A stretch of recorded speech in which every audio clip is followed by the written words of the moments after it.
conversation series. It's really nice to see everyone. And yeah, we definitely want this to be participatory. So if you have a question, just feel free to kind of either drop it in the chat, which has become typical Zoom practice, or, and you can do that anytime. We're happy to hear those, just kind of see those coming in. And then also, if you'd like to just actually say your question and unmute yourself, we love that. That's great. So just let us know that you want to do that in the chat so that we're not unexpectedly having that occur. But yeah, so I'm going to share my screen for 1 second and just show a couple of brief slides. Yay, hello, Nez. To just kind of give a little context for what we're going to talk about today. So 1 second as I do that.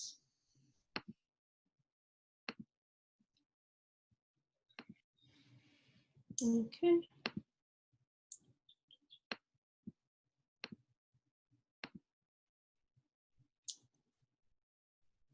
All right, so here's our little logo for the conversation series. This is something we have been working on to just bring people together in conversation over Zoom throughout the summer. We have a lot of these coming up. So we're looking forward, and we really are happy to be here with you all today. So join us Thursdays at 1 p.m. There's some deviation from that, but for the most part, we'll be doing that time and date. And the series, for context, is named after Mina Rees. Technically, the name of the Graduate Center Library is the Mina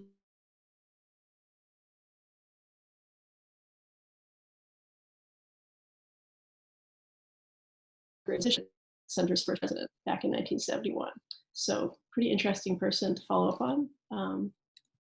And this week, as you know, we're going to talk to Karen Zaino and Brian Mercado, who participated in the Open Pedagogy Fellowship in spring 2020. So if you're not familiar with that, just briefly, a little overview, and we'll talk about it more. So we had 13 fellows who applied and were accepted for a 4-day intensive boot camp in the middle of January. So it was cold, it was snowy and intense outside, and we all met to work on our course sites together. It culminated with a symposium that was supposed to be in person, but was converted to Zoom. And it's called Towards an Open Future. We had a lot of great speakers from across CUNY, featuring Audrey Waters, Wallace Johnson, who's an artist that does the Red Line Archive project, and really other speakers who made the concept of open more conceptual and got into the theory behind that as well. And the overall goal of the fellowship, to be really simple, was to take your syllabus, what you'd worked with before for a course, or if you'd never made one before, really start from scratch and say, hey, how can I add an ethical lens to this process? How can I question what materials I'm using? Where did they come from? Who's paying for them? And really taking away that cost for students. We then created course sites on the CUNY Academic Commons, which we'll take a look at as well. And so I'm just gonna read the bios here briefly. And so we have Brian Mercado, a doctoral student in the sociology program. His current research seeks to analyze the processes by which immigration, surveillance and enforcement, and manifestation of the criminalization of youth occur within schools. He is the coordinator of the CUNY Pipeline Fellowship Program and has taught as an adjunct faculty member at John Jay College of Criminal Justice. So welcome, Brian. And we also have Karen Zaino, who's a doctoral student in urban education, a teaching fellow in the Queens College English Education Department. Prior to graduate studies, she was a high school English teacher for 12 years in Philadelphia and Covington, Kentucky. So again, moving back to just participation, feel free to drop questions in the chat anytime. We like to see them. And you can use that little raise hand feature in Zoom if you want to share your question directly, which would also be really great. And just a little mini preview to what's coming up next in terms of the conversation series. We have a project, Mickey Kaufman, who's a doctoral student in the history department, will be discussing quantifying Kissinger. It's a computational analysis of the National Security Archives Kissinger collection. So she'll be in contact with Stephen Klein, who's the digital service librarian at the GC. Really interesting and fascinating work in digital humanities. And so yeah, this is just a little flash of what's coming up. A lot of really interesting speakers on totally different topics, privacy and librarianship, your zine archive project, Stina Sorling, on queer land movements in the United States. So a lot of really interesting and rich topics, and there's many more. So if you're interested in that, please join us in the future. And thank you for that. So I'm going to stop sharing my screen and join you again. So just to kind of start off, I guess Brian and Karen, either one can start, but I'm curious, let's say Brian, since I know this was your first time teaching, right? So when you entered the fellowship, what were your kind of expectations or hopes? And yeah, just talk a little bit about why you applied. Right. So first, thank you for having me. So when I put in an application for the fellowship, I had never taught before, and knowing that actually starting this summer, I'm going to be running the CUNY Pipeline Fellowship Program, I wanted to have more familiarity and more confidence with myself in teaching. So I was like, okay, let me jump into the classroom. How am I going to do that? How am I going to go about constructing a syllabus? I know that for many first-time teachers, and even not if it's your first time, like you go and you talk to other people that have taught, you check out other people's syllabi. And so I did that, and I saw that many people were using like a singular textbook, or were using academic articles that I felt were maybe more advanced than I would like. I wanted to kind of start off from the basics, really build up the narrative of what I wanted my class to be, what I envisioned it to be. And so I applied, I read up on OER and had some familiarity with it. Definitely, I learned so much though from this experience. And so making it clear that this would be my first time teaching. So when I went into the boot camp, I had, again, the syllabi that I had referred to, but really I was open to whatever OER would look like, whatever forms it would take, and kind of starting from scratch there. So I was just looking forward to seeing what it was like, and did not disappoint. We talk about kind of the repositories or the types of OER, what I ended up using, but yeah. Awesome, thank you. Yeah, I think it's kind of exciting because especially if you're not familiar with OER, just saying, hey, what's even out there, right? Like, what can I use? What's out there? How's this going to be different? So yeah, that makes a lot of sense. And yeah, I guess Karen, same question. When you kind of got started with this, what were your thoughts entering the bootcamp? And yeah. So I was really intrigued from the start about, not only open educational resources, but the concept of open pedagogy. I was really fascinated by the way that the fellowship was framed as like a relationship to knowledge. And I think that relationship to knowledge is something that we all sort of, the knowledge is something that is not just produced behind a paywall, by people with PhDs, by people in the academy. Knowledge is produced everywhere, by a whole range of people in a whole range of ways.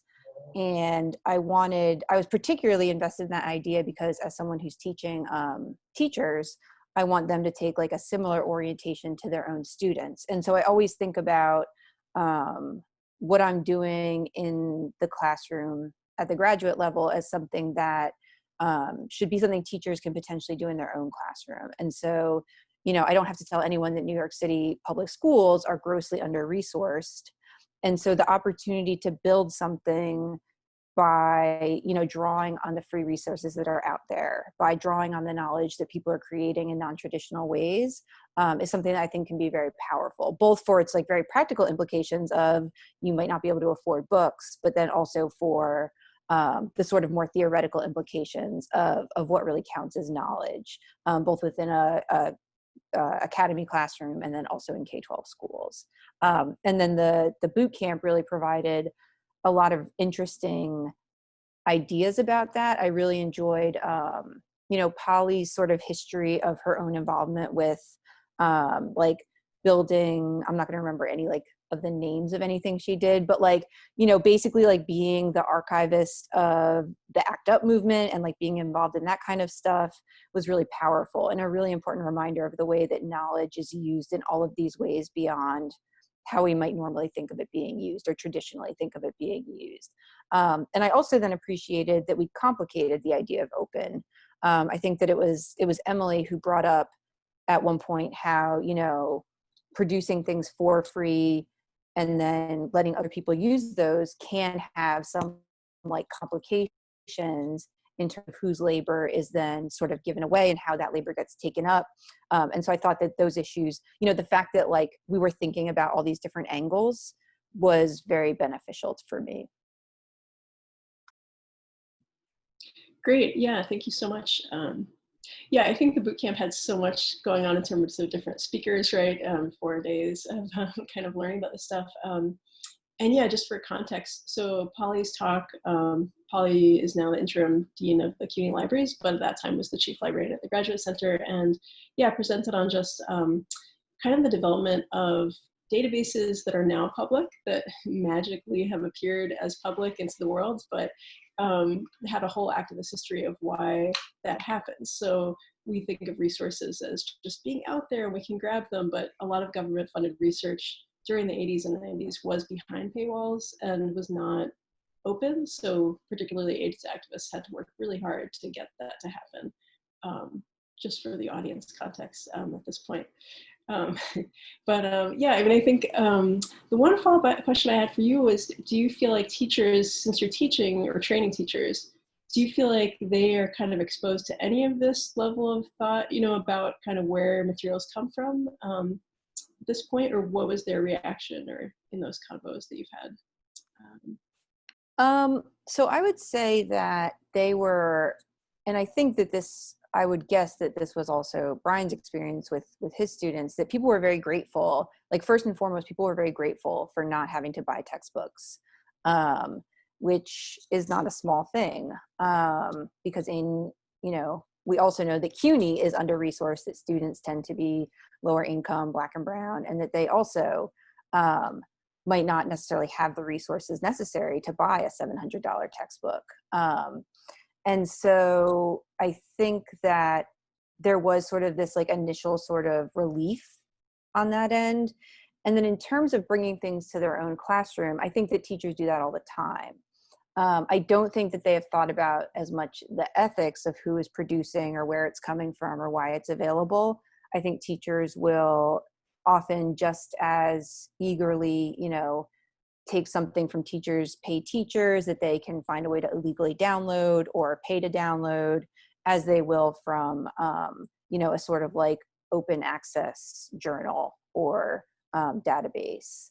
And so I think it was a conversation they were definitely ready and eager and willing to have, but it was not one that I saw as them being for. Yeah, no, it's really, and also Brian, just to kind of pivot to you and your experience. So I mean, you're administrating the CUNY pipeline program. Have these conversations come up either within your discipline of sociology or like to other colleagues that you're kind of working with to become teachers? Yeah, any thoughts on? So within the discipline of sociology, I'd say that not necessarily so. At least not in my experience.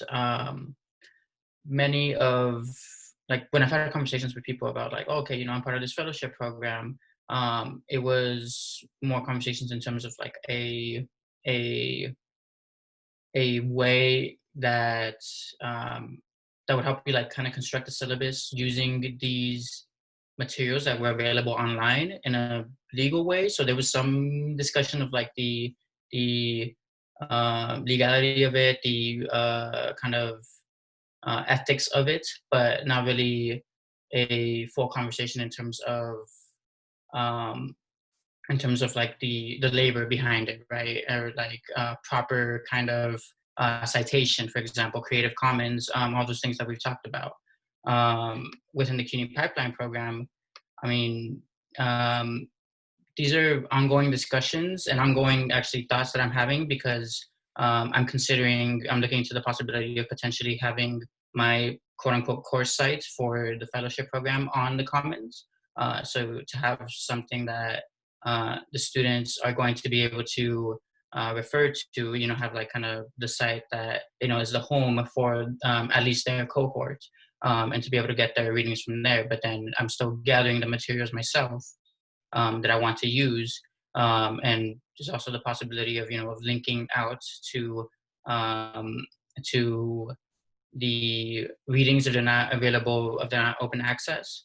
But these are conversations that are ongoing with the Office of Educational Opportunity and Diversity, the one that houses the Pipeline Fellowship Program. So this is kind of where we're at now.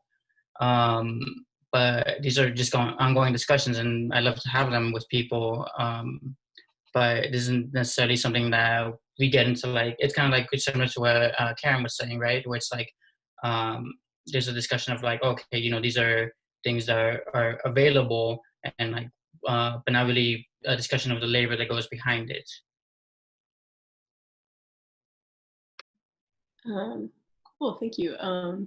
Yeah, I think it's interesting just get that context of like how do students react to suddenly being given free materials. I was curious, yeah, just to kind of hear about that too. Yeah, so as far as the students, so they were very receptive to it. Same thing that Karen said. It's like having that less of a burden in terms of the financial strain of having to buy a textbook, which I know that many people, if they use a textbook that students have to pay for, will try to get will be okay with having like other editions, but still to have zero cost was something that my students, like, I saw their eyes light up. And I also included it like on the CUNY First site, but still to say it in class. I also tried to be mindful and try to make sure that they were available on numerous sites. So I put it on the course site on the Commons, on the CUNY Academic Commons. I put it on my syllabus as well. Like, I linked to the materials that we'll be covering for the week. And so I also kind of talked about the ways that OER is beneficial, but also talked about how you don't have to be online in order to get access to them. Like, you have, especially with some of the textbooks that I used, like, you had the possibility of going and downloading them in full, or the chapters that you needed for the week, and then you would have them on your computer. You'd be able to print them out. So I think that they were appreciative of me going through and showing them that they were going to be able to access all this and for free. Yeah, that's it's really interesting actually what you just said about downloading it so that you don't have to be on Wi-Fi at the same time. I think that's there's so many assumptions of what online access people have that we've obviously seen a lot of recently with this, new COVID kind of push for all digital things all the time. But yeah, I think just the fact that not having Wi-Fi means that, yeah, you don't have access to it, but you could if you downloaded the whole thing. And some OER textbooks you can have printed and sent to you.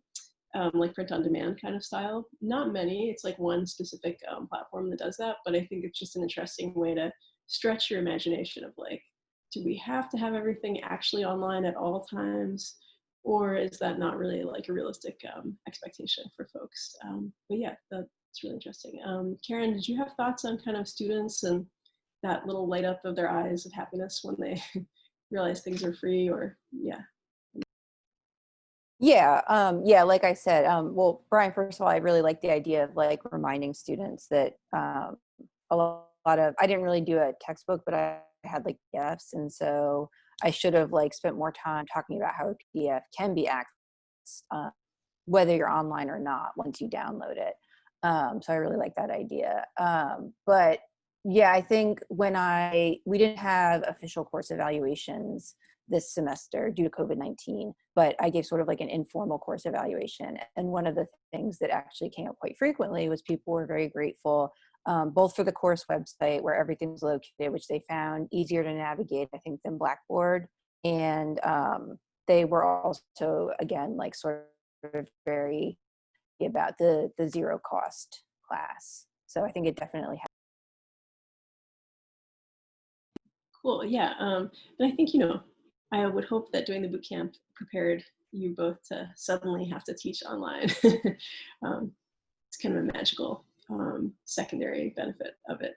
So yeah, I think that might be a good lead in to show a little bit of the course sites that you all worked on if you feel comfortable. I don't know if Karen, you feel ready to jump in there and kind of share your screen and show everyone, just because I think it's a nice way to look at what was actually created.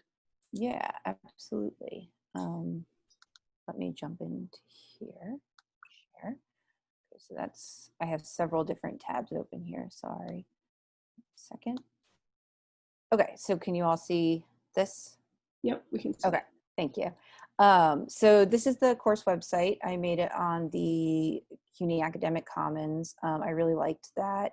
I liked learning about it at the boot camp. And I can't say enough how much this, as you just said, Elvis, how much this helped once we transitioned to online learning.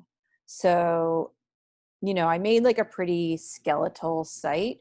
I have sort of like what would be the beginning of a syllabus normally, where I sort of go over the course goals. This is where the syllabus originally was. You'll actually see that I took it down to avoid confusion during our transition because things changed somewhat drastically. Then I had the course schedule, and on the course schedule, I had everything that would be due in class. So these were all open access. So as soon as you click on any one of them, you would be able to see the article immediately. And then I also had other recommended resources. And these resources were where if sometimes there was something that required maybe like a CUNY library login, I would put that over here and not make it required. But it was just because there were some students who would become very interested in a particular topic one week. And that would sort of, yeah, that would be a place for them to, sorry, I did something. Yeah, that would be a place for them to get more resources. And then one of my favorite parts of the website was the course blog, which students ended up really liking. In the past, I've had students write reflective journals, and so they did that individually, and then I would comment on them. But in this case, each week I gave them a different sort of either prompt or set of prompts. And so the first one was upending colonial harm in English language arts. And so, you know, there was no password to get in, but when students posted, I would get a notification and I had to approve it. And so I did get like a few spams. And when I got those posts, I just deleted them. It was no big deal. And so 15 thoughts, there were 15 people in the class, I think. And so like each person kind of went through and I asked them each week to comment on the reading as well as to include some other link that or activity or something that went along with what we were talking about so they could feel like they were also contributing to sort of like sharing resources in that sense.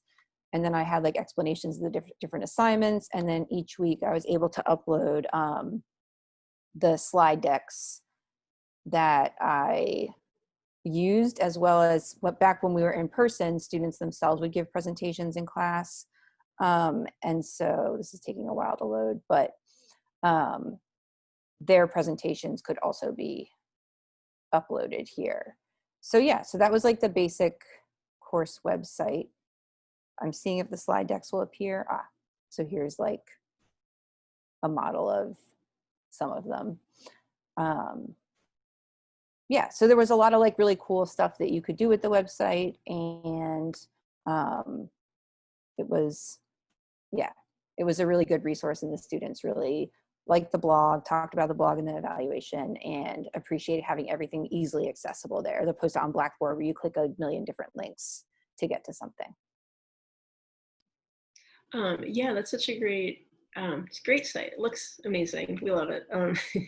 People in the chat love it. Yeah, I think, you know, catching students' attention is really hard. I also, you know, I think students also, the concept of blogging is not always as second nature, but I think replicating that is really helpful. And then, you know, having them use WordPress, which is actually quite universal in terms of where it appears and what it powers on the internet. So these are like actual skills that they can get without staying in the closed mystery of Blackboard. Yeah, I think that's great. And I think one question I had, just, do students have any So you were teaching this class in person and then it transitioned to being online, or how did that kind of, do you think the course site was, it seems quite clear, but was there any transitional issue that you saw that, I don't know, came up? So yeah, it did go from being in person to being totally online in mid-March, as with the rest of CUNY. And I think the website did help a lot because it didn't require that login. And so it was easy to access. They already knew like the sort of setup of like, you go to the date, you do the reading, you post on the blog.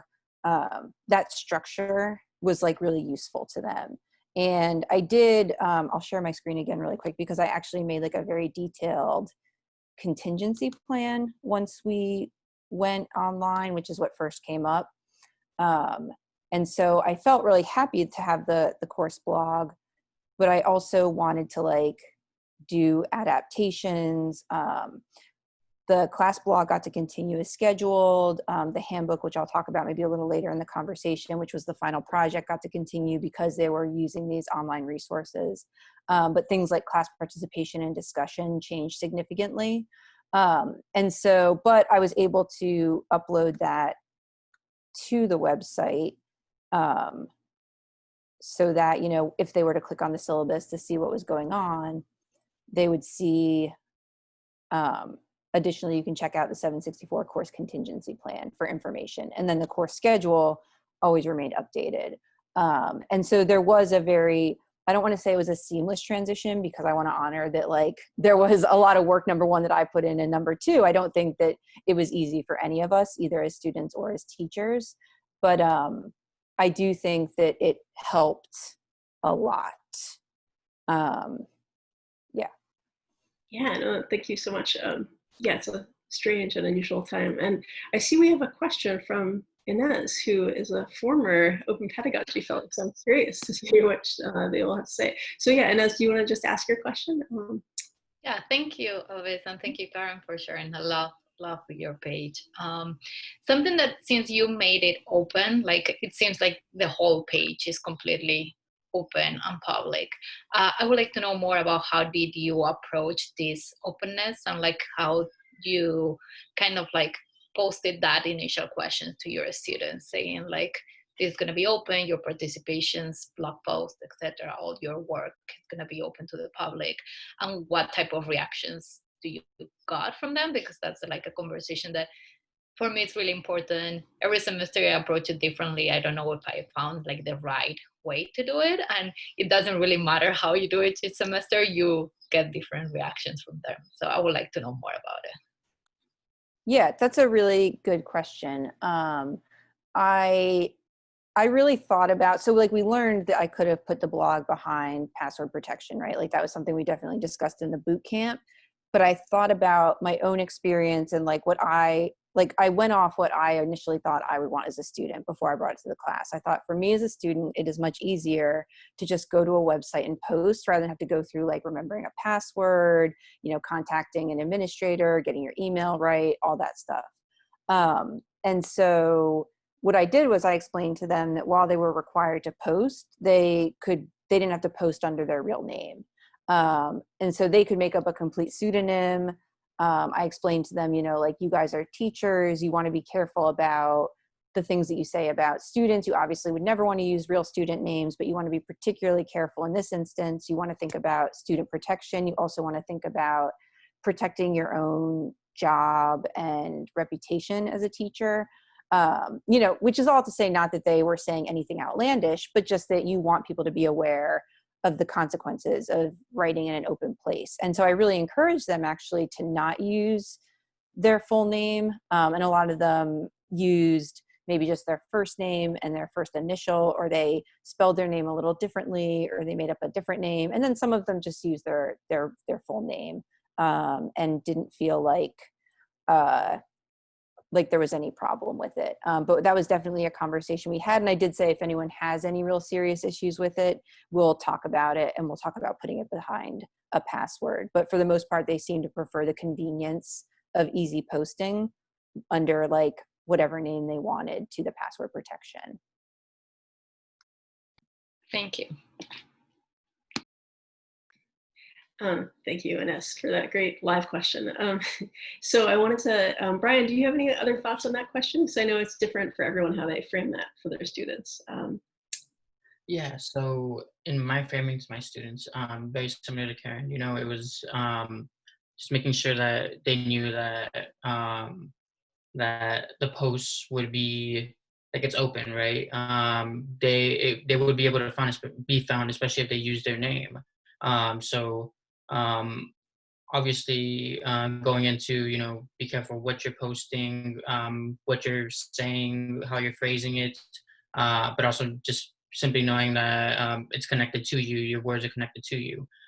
So many of my students did opt to just kind of use some pseudonyms like as their usernames, which I was fine with as long as they let me know that they were planning on doing that so I could keep a record of it. But I think by and large, most people just use their names. And I think there didn't seem to be any issues with it. I also posed the question of whether they wanted to uh, put a password behind it, um, try to make it more protected. But no students came forward and expressed kind of interest in putting it behind a password. I think they like the convenience of it as well. So I think, yeah, I read rather smoothly. Great, yeah, thank you. I think that's a really interesting component of all of this, right? We're advocating open. So what does open mean? In a very open world, I think the flip side of that coin is closed. And I'm a really big fan of closed. I think privacy on the internet, it's important. Other folks who've been in the fellowship have been like, oh, my students really don't have a sense of any closedness occurring on the internet. So I think it can be a fun and interesting learning moment for them as well. So yeah, I wanted to see, thank you in the chat. We have I love this decolonization course comment from Elaine, so thank you. Yeah, so I think, Brian, I wanted to also invite you to share your course site a little bit if you're ready. It would be great to just kind of see that hands-on look of what you built and also just your choices. So I know you were looking for a textbook and then you found 2 open textbooks. So tell us about that. Actually, big old shock, I found 3, but we'll talk about that right now. Let's see. Let me share the screen and okay, let me open this. So essentially here is my course site. Let me just make this bigger.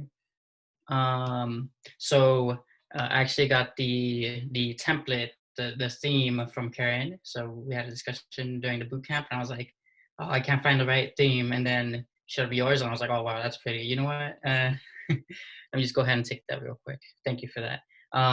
So yeah, here is the site. It is pretty bare bones, but I think purposefully so, to try to kind of make it more less cluttered, so the students would be able to keep track of it. Uh, so similar to Karen, I put like the top part of my into the course site and educational resource materials. On the first day, we actually, because I linked to, or I included some images. We had a discussion on the first day about like, well, why do you think I included these images specifically? It was this header and then these 2 images on the bottom, with image credit, of course, because I learned about that in boot camp. There you go. And so that's the home. I linked to the syllabus, and similar to Karen, I had to account for the changes in the syllabus once we did the transition to distance learning. So you're able to click on it. I was hoping to be able to find a way where you can click on it and it opens a separate tab, but I never figured it out. But I told people that you can right tab it and open it in a separate tab. But here it is. I linked to the various readings for the week, so they knew that if it's under this day, Tuesday, April 7th, then you knew that you were supposed to come to class already having read this. And so if you clicked on it, hopefully it works. Yay. It would take you directly to the readings. So then you would be able to do that.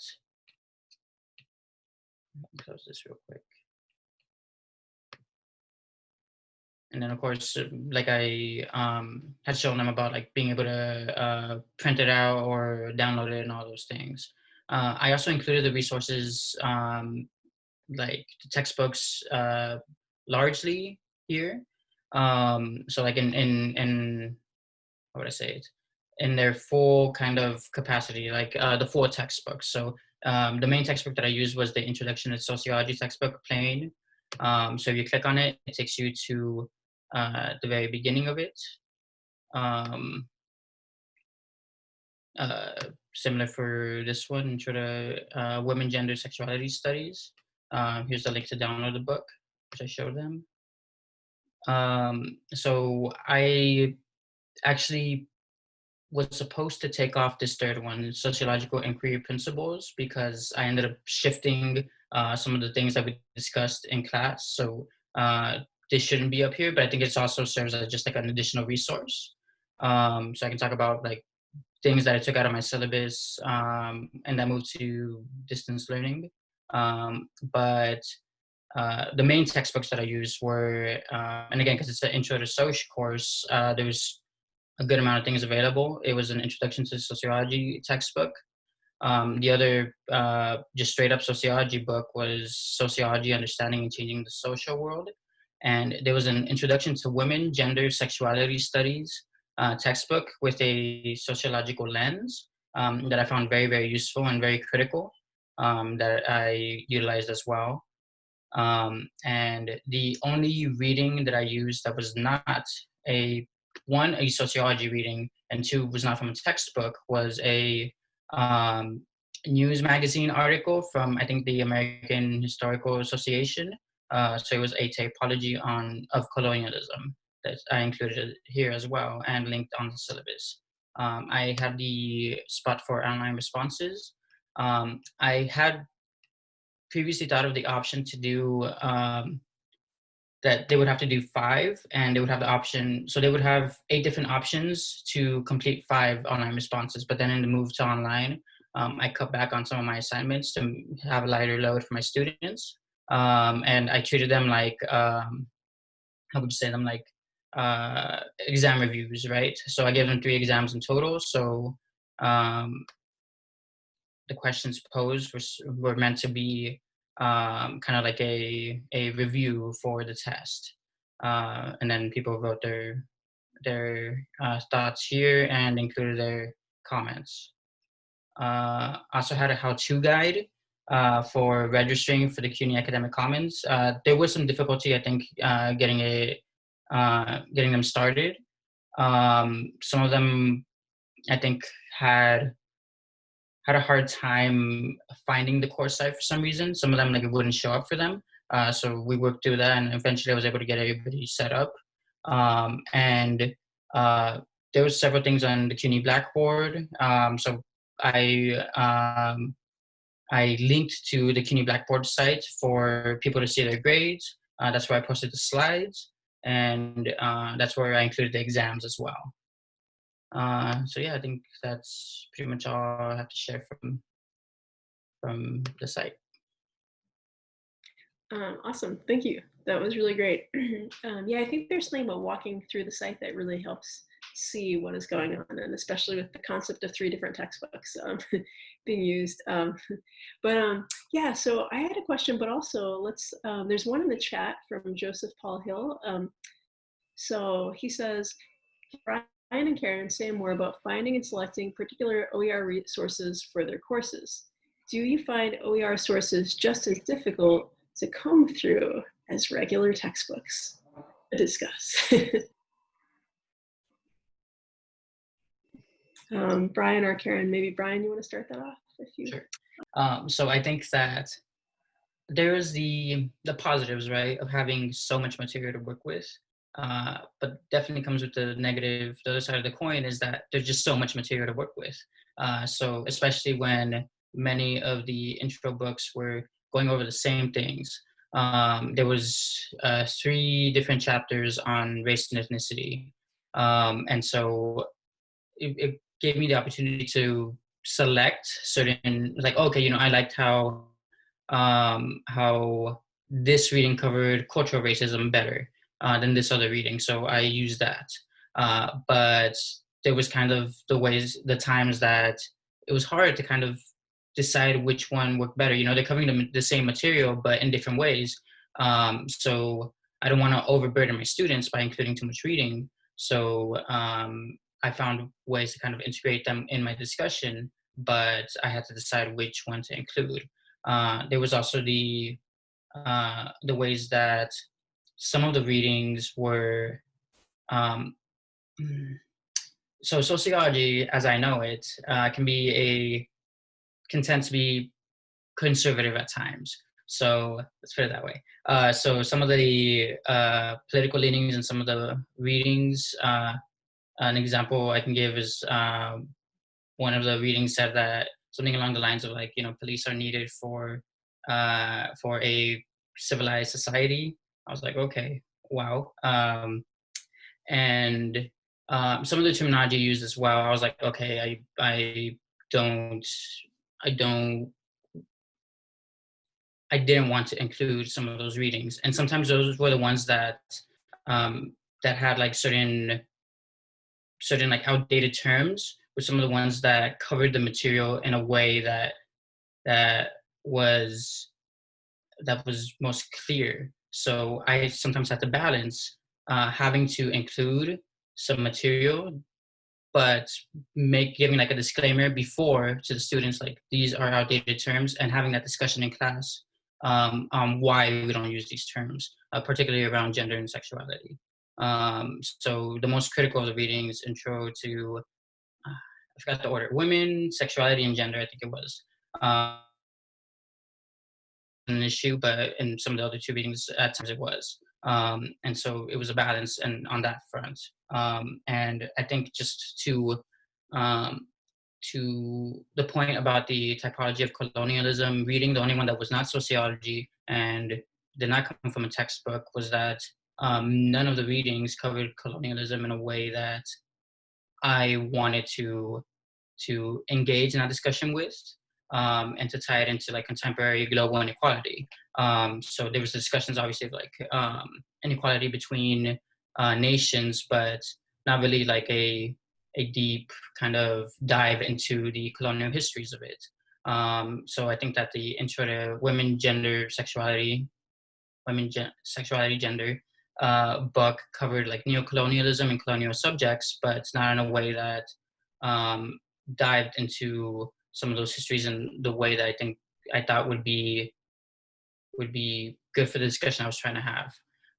So it was a lot of balancing, I think, on that front, and a lot of head scratching and a lot of reading and trying to piece it together to try to create a cohesive class while also balancing all those other things I just discussed. Thank you. That makes a lot of sense. I think those examples are really interesting ones too. That problem of like, this reading says all the things. It's so clear, but it sounds so bad in some ways. So yeah, classic questions. And I think, you know, that could happen without OER or with OER, but I do think that because what's out there that's openly licensed is a finite pool of things, we tend to hit that question, I think, a little quicker. At least that's my understanding of that. But yeah, Karen, do you want to respond to that in any way, to that question or thoughts?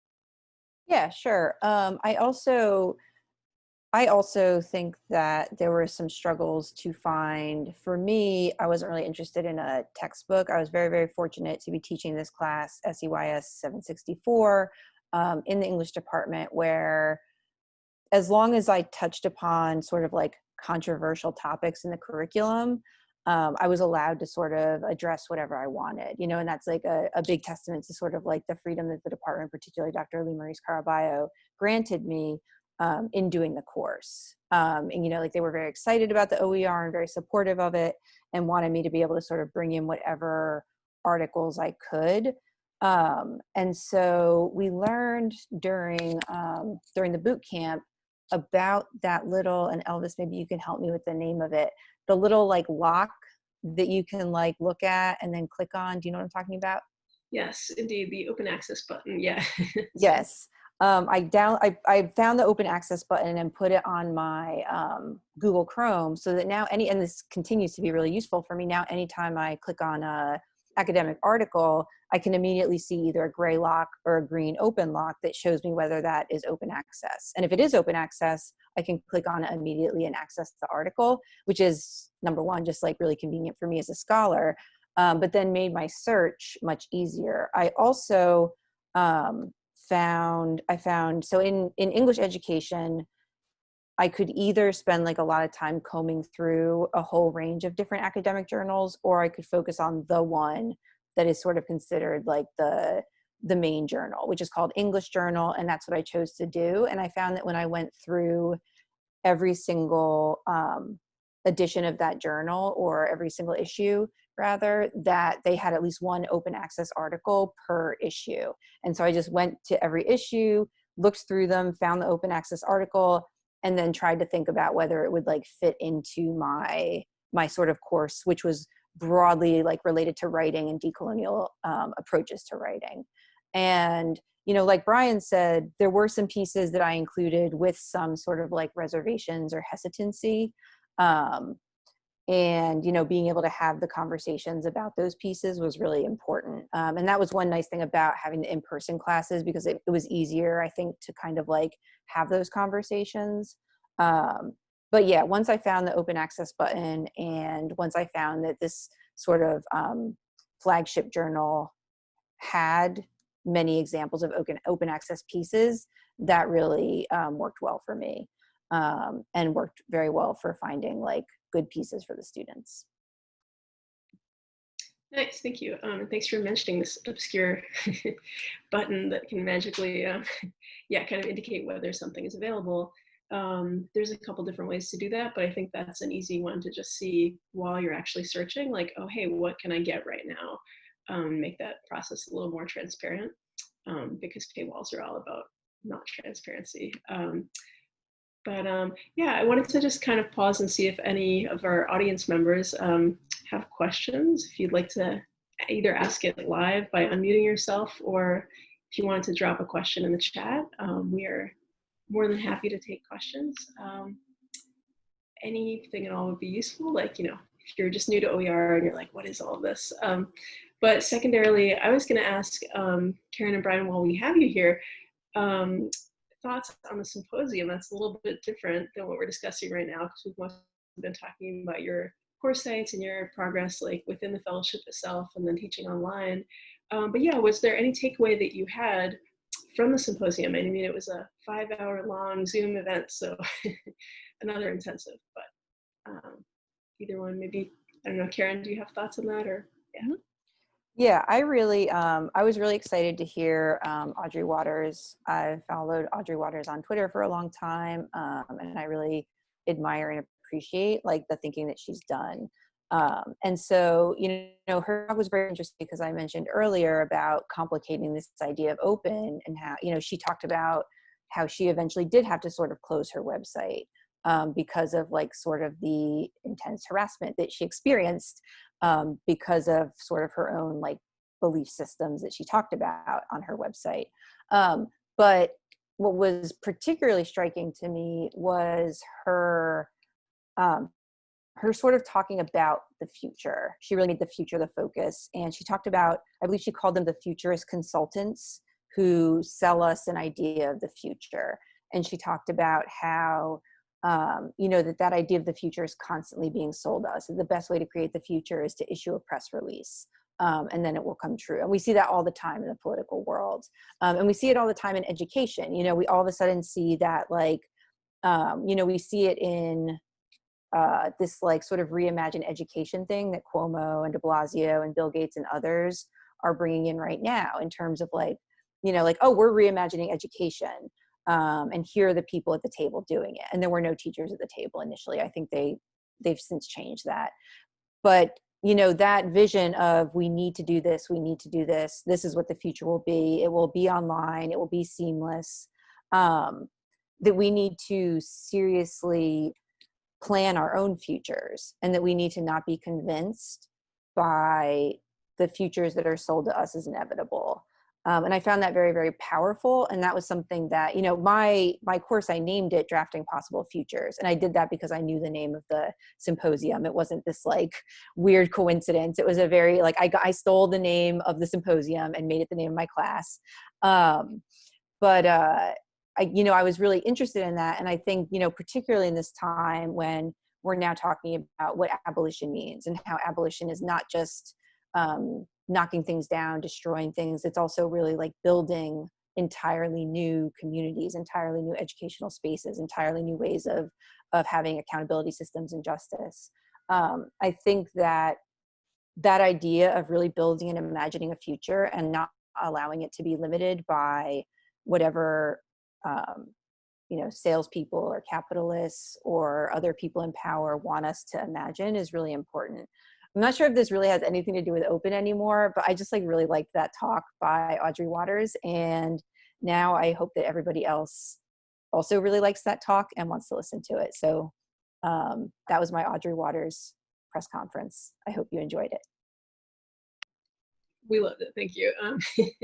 Yeah, and actually, Audrey Waters posted almost immediately after her talk a full transcript of that talk, which is really great. So if people want to kind of, I'll try to find it maybe after this and send that out to everyone. But yeah, thank you for the thoughts. Yeah, Brian, did you have any takeaways from the symposium that you want to share about, or? Yeah, I felt like it paired very well with the boot camp. Kind of that overview that we got at the boot camp, what Karen talked about, that Polly discussed, like the histories of open access as a movement, rooted in like a critical, decolonial, anti-capitalist imaginary of the distribution of like resources and knowledge. So I felt like a lot of what was talked about it felt like not like a conclusion, but like a continuance of what we already discussed in boot camp. It just, and everything that Karen was saying was just like resonating. It was like hitting boom, boom, boom. You were bringing up abolition, thinking about, an imaginary that imagines what a real open university is, is it still called a university? What does it mean to have the walls up? Does signifying a university mean that walls are automatically existing, denoting where a university is and where it is not, and who's involved in that, and so really theorizing what the possibilities of open access. I think that I was inspired, honestly. All of the speakers were excellent, and I think also, I'm sorry, I'm blanking on the name, but I know that we went over it over it was Wallace Johnson, right? Wallace Johnson. We had covered the, what's the term again? The Red Line Archive Project. Oh my God, I'm blanking right now. We covered the Red Line Archive Project at the boot camp, but then also to revisit it again felt like a continuance of the boot camp during the symposium. So it was just great. Awesome, thank you. Yeah, and I think the Red Line Archive Project is a really unique project that I would encourage folks to check out just separately in your own time. It's about redlining and that phenomenon of geographic mappings in New York and housing, just a lot of really deep and interesting topics. And I think for me, like being onboarded to a topic that's all about open, right? Again, it's like, how can we map open onto a university that in so many ways is closed, financially and other ways. So I think with access, you're always kind of looking at that whole picture. But yeah, thank you, Brian, for bringing that up. I think that's really interesting. And yeah, in the chat, so we have one question from Donna, who's been happily doing the back end of our chat. So thank you, Donna, for all of your efforts. So Donna asks, is there anything you might do differently the next time you offer an OER course, or something that you loved and would definitely do again? So pros and cons. So I'll toss that. Brian, do you have any thoughts? I see percolation. Yeah, so definitely, I would not, I think as a first-time teacher, there's still that reliance on textbooks, that structure of it.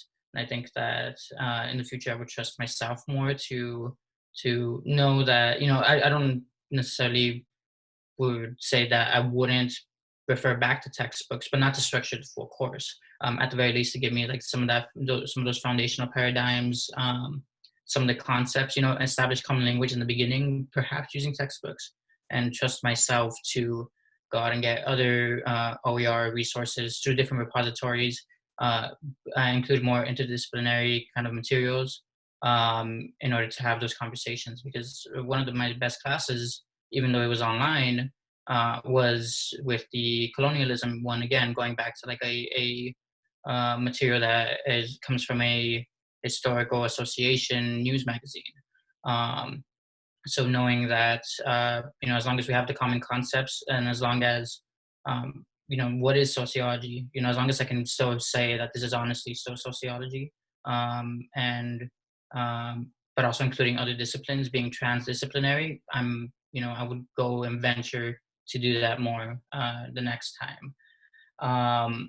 And something that I loved, I think I already covered it. I think it was the interdisciplinary perspectives that I tried to include. Even if we were covering sociology materials, I think I tried to purposely include in the discussion more interdisciplinary perspectives. Great, thank you, Karen. Yeah, so I am going to take this question as an opportunity to just share what I wanted to share and also answer the question.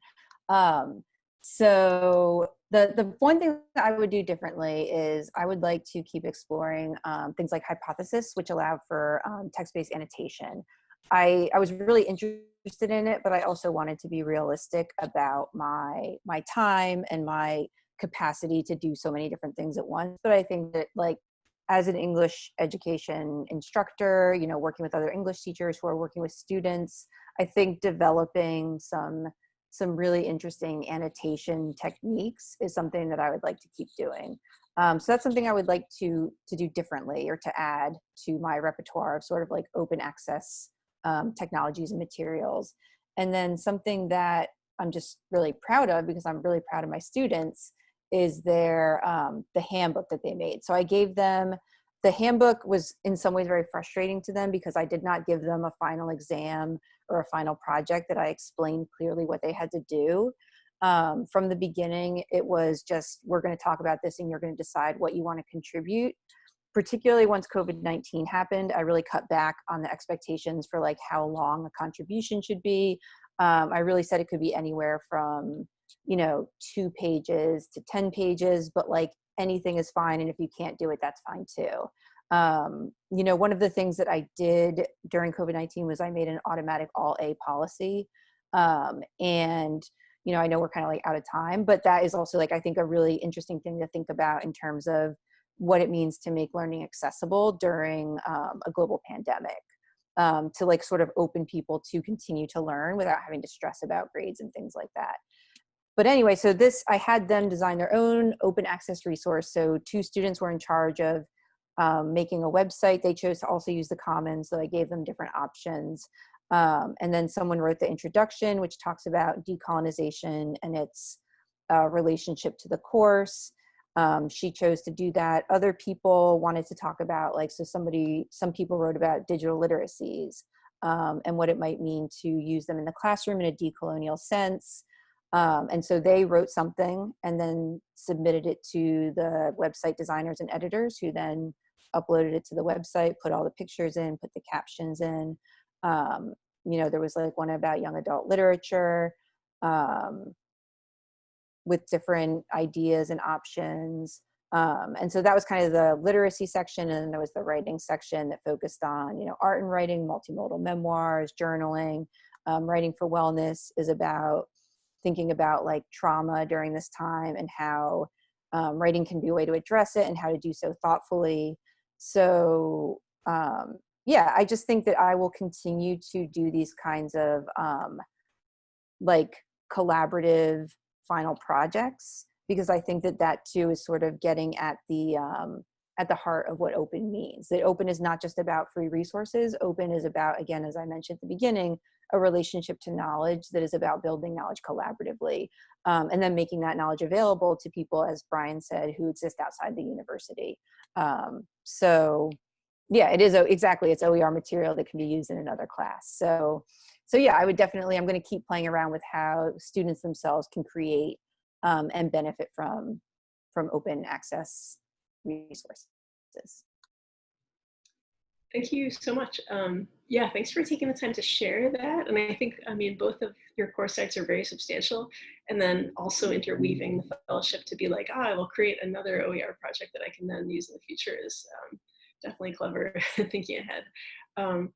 But yeah, I mean, I think that's kind of the whole point, as Inez is mentioning in the chat enthusiastically. And just to quote you, Inez, that this really exemplifies the idea of students as knowledge creators is really key. So I love that that's part of OER, because it should be a communal effort and not a top-down form of learning where they have the one thing that they use and nothing else.